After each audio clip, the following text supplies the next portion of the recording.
I'm going to show you how to replace your residential AC unit's fan motor, and it's not as difficult as it may seem. We're going to go step by step so you don't miss anything. Let's get started. So first, and this is the most important step, make sure you turn off the power to your AC unit. Once that's done, you're going to take off the screws to the top of your AC unit. Depending on your unit, you might have 4 screws, you might have 6, you might have 8, and they're usually between 6 and 10 mil. So just make sure you get all your screws removed.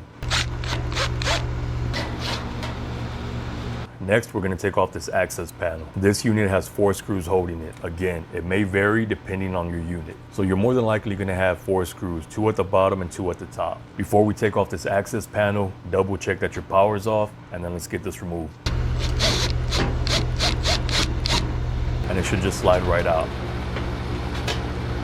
Now we're going to follow our lines coming from our fan motor. These wires are pinched, which they shouldn't be. They should be coming out this little notch right here on the right, which should be like that. So here we have black, orange, and blue. In this case, the black is a power, and that's the only wire going to our contactor. The other 2 wires, orange and blue, are going to the capacitor.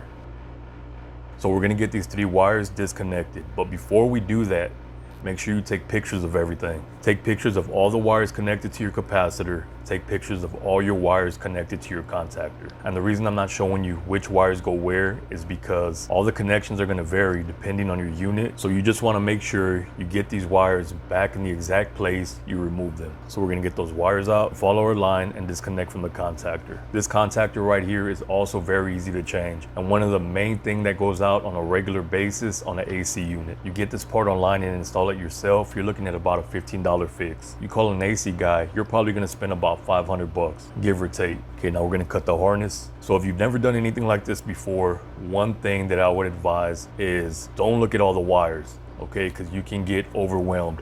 Just look at the wires that are connected to the task at hand. All right, so now we got this harness disconnected and we're ready to take off the top of our AC unit. Be very careful when you pull it up. The fins on the AC unit are very fragile.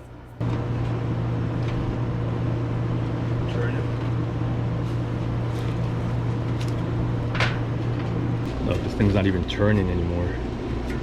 You should have a plastic PVC type tube. It's not screwed, it's not glued in. It should just come right out. Make sure you note the way it comes out to put it back in the same way. That part doesn't really matter. It's really cosmetic. The outside is discolored, so I just want to keep it that way. Now we take out our wiring harness.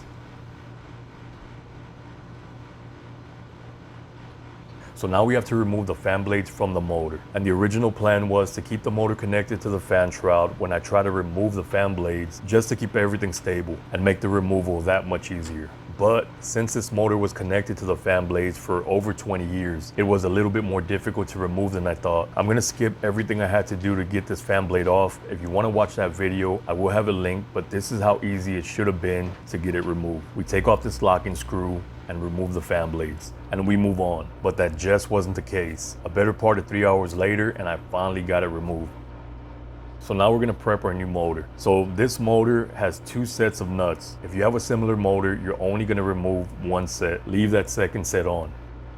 So now we're gonna put our motor on our fan shroud before we put the fan blade on. And we wanna make sure we install our motor with the wiring harness pointing towards that outlet.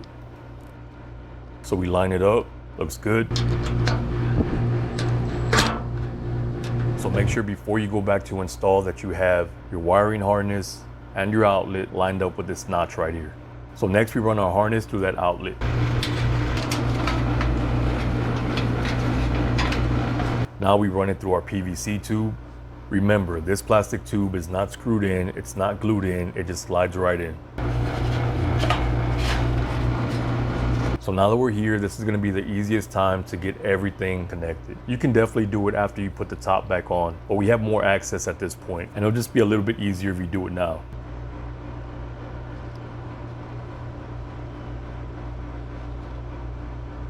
All right, so now that you have your wires connected back to your capacitor, back to your contactor, it's time to reinstall the fan. Be very careful and take your time. Make sure that everything lines back up correctly. With this unit, that gray sheet metal kind of bows out, so you have to push it back into place in order for the top of the fan to sit right. As for that unit on the left, I don't have that sheet metal, and I replaced that fan motor on that unit a few years ago and I didn't have that issue. So every unit's different. Just make sure that everything sits right and everything lines back up correctly. All right, so now that we got the top of the fan back on our unit, your wiring harness is more than likely going to be pinched. So we just want to make sure we want to move it over to that notch and slowly pull the harness out to make sure there's no slack in the line.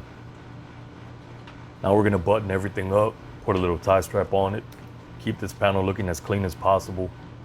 So when I installed the motor back on the grate, I used my impact driver. I didn't want to over tighten, so as soon as I felt resistance, I just stopped. But now that we have everything installed, I'm going to go back and hand tighten.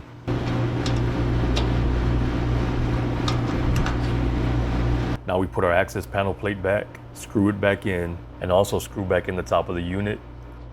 Congratulations, you just replaced your fan motor and probably saved about $1,000. So before you turn your power back on, go around the unit, make sure you have everything screwed back in. None of your tools fell inside the unit. There's no obstructions to the fan. Basically a safety check. Once that's done, turn your power back on and we're ready to go. So once you've had your unit running for about 5 minutes, you're gonna have some settling coming from the vibration. So you're gonna wanna make sure you hand tighten again. And you're all set. Thanks for watching. Hope this video helped.